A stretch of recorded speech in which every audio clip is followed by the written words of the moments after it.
Everyone, welcome again to JP online classes. पिछले video में हमने उत्पत्ति के आधार पर शब्दों के जो भेद थे उनका अध्ययन किया था। आज हम रचना के आधार पर जो शब्द विचार है, रचना के आधार पर शब्दों के कितने भेद हैं, इनका हम विस्तृत अध्ययन करेंगे। अब वो कौन कौन से हैं?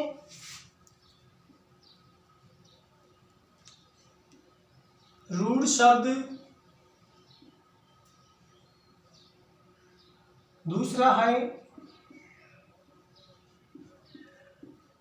यौगिक शब्द, तीसरा है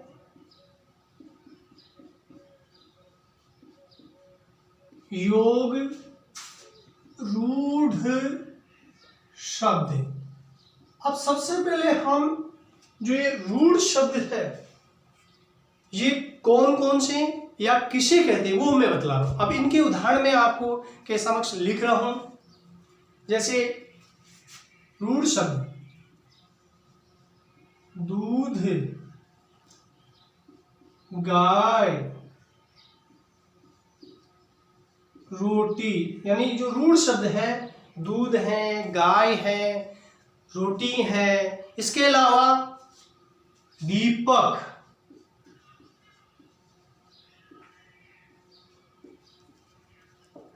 दीपक, दूध, गाय, रोटी, दीपक, पेड़, देवता, आकाश।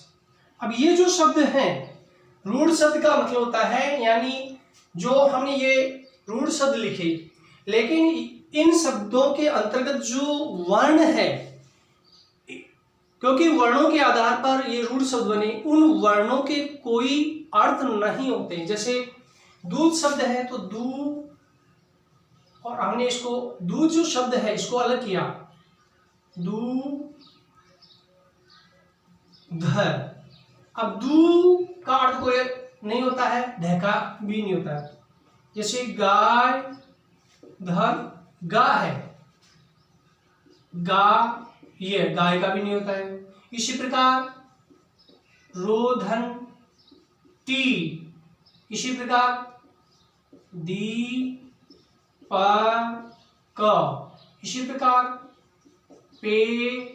अर्थात कहने का मतलब रूढ़ शब्द वे होते हैं जिन रूढ़ शब्द वर्णों से बने हैं और इन वर्णों के यानी शब्द के टुकड़े करने पर जो वर्ण निकलते हैं उनके कोई अर्थ नहीं होते। अर्थात वे शब्द जो किसी व्यक्ति, स्थान, प्राणी और वस्तु के लिए वर्षों से काम में लिए जाने के कारण किसी विशेष अर्थ में प्रचलित हो गए, वे रूढ़ शब्द कहलाते। इन शब्दों की जो निर्माण प्रक्रिया है वो किसी को पता नहीं, यानी ये जो शब्द बने हैं ये कैसे बने, इनकी निर्माण प्रक्रिया का किसी को कोई पता नहीं होता है और इनका कोई अलग अर्थ नहीं होता है। जैसे दूध, गाय, रोटी, दीपक, पेड़, देवता, आकाश, इनका किसी प्रकार का कोई अर्थ नहीं होता है। अब दूसरा जो प्रकार है रचना के आधार पर, यौगिक शब्द। यौगिक शब्द अर्थात इसके नाम से परिचित हो रहा है कि योग धन इक प्रत्यय लगा हुआ है योग की। योग का मतलब होता है जुड़ना, यानी दो शब्द मिलकर जुड़े हैं उनको यौगिक शब्द कहलाते हैं। अब वो कौन कौन से, जैसे मैं लिख रहा हूं आपके सामने, विद्यालय, विद्यालय शब्द आ गया आपके सामने। इसी प्रकार प्रेम सागर, विद्यालय, प्रेम सागर। इसके अलावा जैसे प्रतिदिन, यह शब्द आ गया, विद्यालय, प्रेम सागर, प्रतिदिन। राष्ट्रपति, महर्षि। अब यहां जरा ध्यान दें, ये शब्द आए आपके समक्ष, यानी विद्यालय, प्रेम सागर, प्रतिदिन, राष्ट्रपति, महर्षि। अब ये जो शब्द है ये दो शब्दों से मिलकर बने हैं। अब उन दो शब्दों के अलग अलग अर्थ होते हैं, अर्थात यौगिक शब्द उनको कहते हैं जो दो या दो से अधिक शब्दों के मेल से बनते हैं और उन शब्दों के अलग अर्थ होते हैं और ये अपने मूल अर्थ से अलग हटकर एक नया अर्थ का बोध कराते हैं। जैसे विद्यालय है तो इसका हमें विद्या धन आलय, विद्याधन आलय, क्योंकि विद्या का अर्थ अलग होता है, ज्ञान होता है, आलय एक शब्द होता है जिसका अर्थ होता है घर। तो ये दोनों मिलकर एक नए अर्थ को प्रतिपादित कर रहे हैं, निर्धारित कर रहे हैं, विद्यालय हो गया। इसी प्रकार प्रेम धन सागर, प्रेम प्रेम होता है, सागर समुद्र होता है, प्रत्येक दिन, राष्ट्रपति राष्ट्रपति। इसी प्रकार आपके समक्ष महर्षि एक शब्द है, ये महाधन ऋषि से बना, अर्थात कहने का मतलब होता है कि ये जो यौगिक शब्द है जो हमारे समास है, संधि है, प्रत्यय है, उपसर्ग उनसे बनते हैं। अर्थात कहने का मतलब होता है वे शब्द जो दो या दो से अधिक शब्दों से बने हैं उन शब्दों का अपना अलग अर्थ होता है। अब दो शब्दों से बने विद्या धन आलय, प्रेम सागर, लेकिन इनका अलग अर्थ था। विद्या का अलग अर्थ बता दिया, आलय का अलग अर्थ बता दिया, किंतु मिलकर अपने मूल अर्थ के अलावा एक नए अर्थ का बोध करा दिया। अब अपना स्वयं का इनका शब्दों का अर्थ तो है, लेकिन इनसे हटकर एक मूल शब्दों के अलावा नए अर्थ का बोध करा दिया। इसको कहते तो नए अर्थ का यह बोध कराए विद्यालय हो गया, ये प्रेम का सागर, प्रतिदिन प्रत्येक दिन, राष्ट्रपति यानी राष्ट्र का स्वामी, महर्षि यानी बड़ा ऋषि। तो यानी दो शब्द मिलकर अलग अलग अर्थ होते हैं,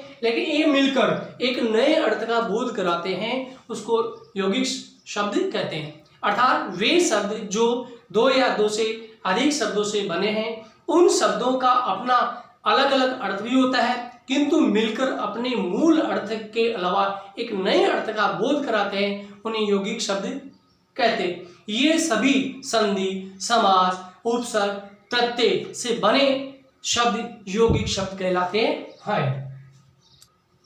अगला जो है रचना के आधार पर तीसरा आता है योग रूढ़ शब्द। अब इसके नाम से प्रतीत हो रहा है योग यानी दो शब्दों से मिलकर, रूढ़ यानी प्राचीन काल से उस शब्द के लिए हम किसी रूढ़ शब्द में यानी विशिष्ट अर्थ में प्रचलित हो जाते हैं, उनको योग रूढ़ शब्द कहते हैं। जैसे मैं लिख रहा हूं आपके सामने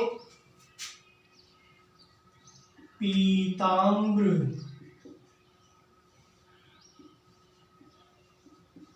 दशानन, पीताम्र है, दशानन है, इसके अलावा आपके समक्ष गजानन, जलज, लंबोदर, त्रिनेत्र। यानी ये जो शब्द है आपके समक्ष मैंने जैसे लिखा पीताम्बर, दशानन, गजानन, जलज, लंबोदर, त्रिनेत्र, ये शब्द लिखे। ये जो शब्द है ये दो शब्दों के मेल से, उन शब्दों के भी अपने अलग अलग अर्थ होते हैं, लेकिन एक विशिष्ट अर्थ का बोध कराते हैं जो वे शब्द रूढ़ हो जाते हैं। जैसे पीताम्र लिखा हुआ है तो पीताम्र का होगा पीत धन अंबर, पूरा लिख रहा हूं मैं, छोटा लिख रहा हूं, पीत धन अंबर। अब यहां इधर लिख देता हूं मैं पीत धन अंबर। अब पीताम्र, पीत यानी पीला, अंबर आकाश भी होता है, वस्त्र भी होता है। तो यहाँ पीत का अर्थ हुआ पीला, अंबर का अर्थ हुआ वस्त्र। अर्थात मैंने क्या कहा था कि दो शब्दों के योग से ये योग रूढ़ शब्द बनते हैं, लेकिन इनका अलग अलग अर्थ होता है, लेकिन ये किसी विशिष्ट अर्थ को प्रतिपादित करते हैं या निर्धारित करते हैं, निश्चित करते हैं। तो पीत अंबर, पीला है जिसका अंबर अर्थात भगवान विष्णु के लिया, और विष्णु जो शब्द है वह रूढ़ शब्द है। इसी प्रकार दशानन, दस है आनंद जिसके वह रावण के लिए हो गया दशानन, दस धन आनंद, अर्थात दस है जिसके मुख अर्थात रावण हो गया, ये रूढ़ शब्द हो गया, क्या हो गया रावण, तो ये भी योग रूढ़ हो गया। इसी प्रकार गजानन, गज है आनंद जिसके वह अर्थात हाथी के समान जिसका मुख है, अर्थात कौन गणेश जी महाराज, तो ये गणेश जी के लिए हो गया। जलज, जल में उत्पन्न होने वाला अर्थात कमल, विष्णु रूढ़ हो गया। लंबोदर, लंबा है जिसका उदर पेट, अर्थात श्री गणेश जी।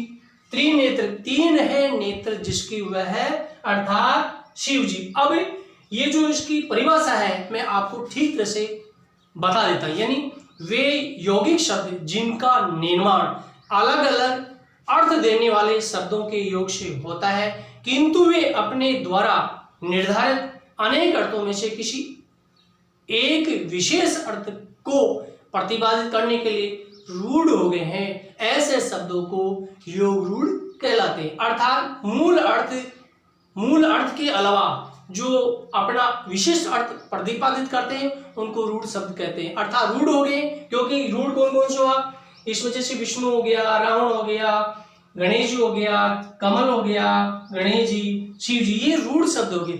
अब बहुव्रीहि समास के जितने भी उदाहरण हैं वे योग रूढ़ शब्द के अंतर्गत आते हैं।